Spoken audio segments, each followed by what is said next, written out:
Today, I know I've brought this issue up before in the Senate with your department, and certainly it's in relation to the pharmaceutical assistants.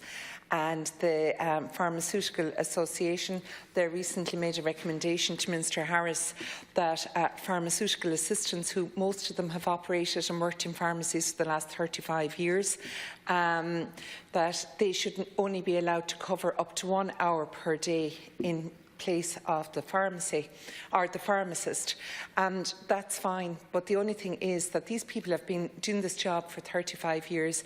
They were able to cover if the pharmacist was sick, was out on holidays, and they bring an awful lot of life experience and their work in their pharmacies for the last 35 years.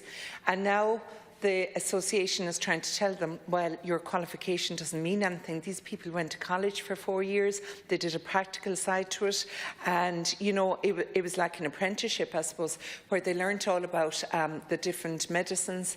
And also I know a number of them have taken part in the upskilling and uptraining that pharmacies and their assistants are entitled to go to over the year. Continuing education, I suppose, is the best way of putting it. And I know I've had contact from a number of pharmaceutical assistants all around the country who are really, really concerned that they're now going to see themselves, not being unemployable, really, because they'll only be able to cover in the pharmacy for up to an hour, and they'll only be able to dispense prescriptions if these regulations go through, that they'll only be able to dispense repeat prescriptions, but they won't be able to dispense any new prescriptions. So if a customer comes into the pharmacy and the pharmacist isn't present, the pharmaceutical assistant is, and it's a new prescription, they'll have to say, well, you'll have to come back in an hour when the pharmacist is back, or else send them to another pharmacy down the road. And really, it's really not acceptable. I know that I received a number of emails from people, and one of the pharmaceutical assistants have taken this very seriously, and they've even put in their own submission. And some of the things that they were looking for was that it should be compelling for all the pharmaceutical assistants to take place in or to take part in the further education training which is open to them, and that it should be maybe compulsory that they would have to attend these.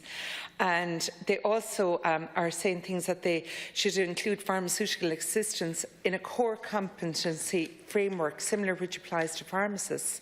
Require all pharmaceutical assistants on the PSI register to undergo a practice to review with the Irish Institute of Pharmacy.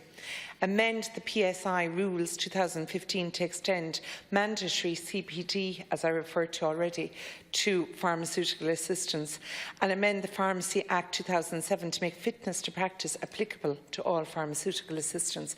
So certainly the pharmaceutical assistants are taking it seriously, and they've put in their own options, but they are afraid that if the current regulations being suggested by the Pharmaceutical Association were brought into play by the Minister, that their jobs would become obsolete. And why did they spend their 4 years going to college and their last 35 years working in pharmacies? And certainly they would become unemployable. So I'm interested in hearing your response, Minister. Thank you. First of all, thank you for the opportunity of speaking on this particular issue. I want to thank Senator Maria Byrne as well for raising this very, very important issue, and also for having the debate, because I think it is very important that we acknowledge the work of the pharmaceutical assistants and what they've done for many, many years. But can I say, first of all, that the Pharmacy Act 2007 established the Pharmaceutical Society of Ireland, the PSI, and the functions of the society are set out in the Act and are carried out on behalf by the Council of the Society. The Council is made up of 21 members, comprised of lay members and pharmacists, with a non-pharmacist majority of 1. Pharmaceutical assistants are a grade of pharmacy professionals that are permitted under the Pharmacy Act 2007 to act on behalf of registered pharmacists during temporary absence of the registered pharmacist. For many decades, pharmaceutical assistants have played and continue to play a valuable role in the community pharmacy through the provision of skilled assistance to registered pharmacists, and I acknowledge that role.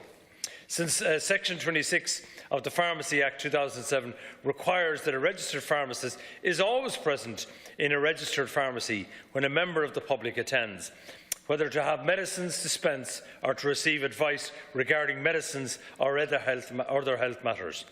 Public assurance that safe and appropriate pharmaceutical care is always available in a registered pharmacy is based on this patient safety requirement.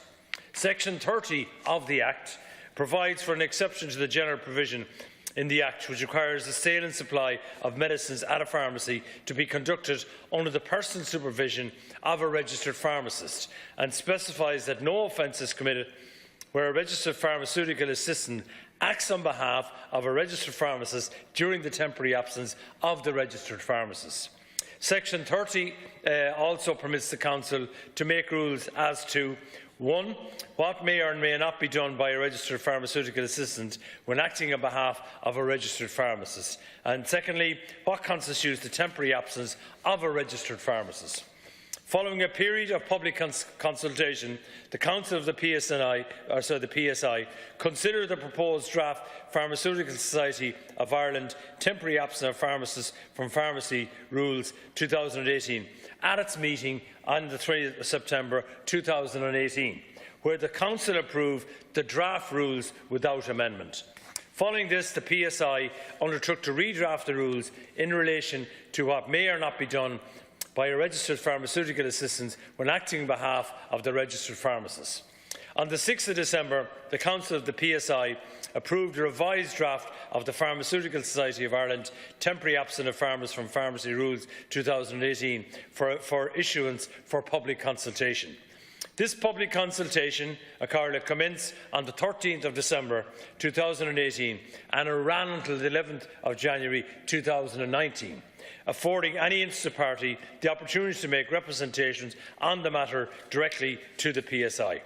At its meeting on the 14th of February 2019, the Council of the PSI approved the draft rules subject to certain amendments made in front of the Council's consideration results of the latest public consultation. On the 8th of March 2019, the PSI submitted the Pharmaceutical Society of Ireland Rules 2019 to the Minister for Health for his consent, in accordance with the requirements of the Pharmacy Act 2007.